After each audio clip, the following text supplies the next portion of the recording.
August 7ஆம் தேதி தளபதி விஜய்க்கும், அவரோட மனைவி சங்கீதா இவங்க 2 பேத்துக்கும் செங்கல்பட்டு கோர்ட்ல ஆஜராகணும்னு ஒரு ரூல் இருந்தது. ஏன்னா 3வது வாய்தா அது.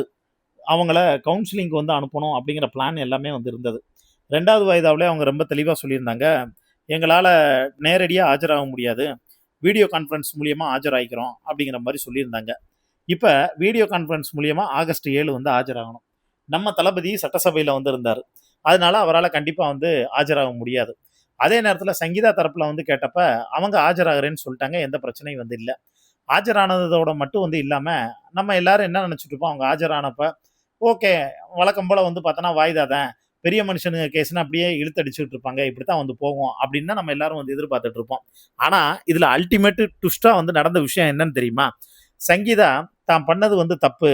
என்ன வந்து மன்னிச்சிருங்க அப்படின்னு சொன்னதோட மட்டும் இல்லாம, ஜீவனாம்சமா இருக்கட்டும், அவர் மேல வச்ச அலிகேஷனா இருக்கட்டும், அது எல்லாத்தையும் தன்னுடைய முழு சுயாதீன புத்தியோட, அதாவது முழு புரிதலோட, எந்தவித வந்து குழப்பமும் இல்லாம, யாருடைய தூண்டுதலின் பேரில் இல்லாம, எந்த பாரபட்சமும் இல்லாம, அவங்க வந்து பார்த்தோன்னா, அந்த கேஸ வந்து வாபஸ் வாங்குறேன்ட்டாங்க. இது அங்க இருந்த ஜட்ஜுக்கே வந்து பார்த்தோன்னா, பயங்கர ஷாக்கிங்கு. இந்த கேஸ வாபஸ் வாங்குன கையோட, அவங்க நம்ம தளபதிக்கு வந்து மெசேஜ் அனுப்பிச்சிருக்காங்க. என்னோட தளபதிய நான் உடனடியா வந்து பார்க்கணும் அப்படின்னு வந்து மெசேஜ் பண்ணியிருக்காங்க. நம்ம தளபதி ஒரு ஹார்ட் சிம்பல் மட்டும் வந்து போட்டு வந்து அனுப்பிச்சிருக்காரு.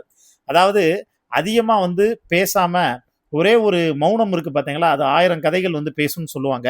அதனால இந்த கதைகளுக்கு பின்னாடி, இந்த குறியீடுகளுக்கு பின்னாடி இருக்கக்கூடிய அர்த்தம், அதுக்கு பின்னாடி இருக்கக்கூடிய காதல் முழுக்க முழுக்க அவங்களுக்கு மட்டும் தான் வந்து புரியும். இந்த 25ஆம் தேதி இந்த மாசம் அவங்களுடைய 27வது வெட்டிங் ஆனிவர்சரி வந்து வருது.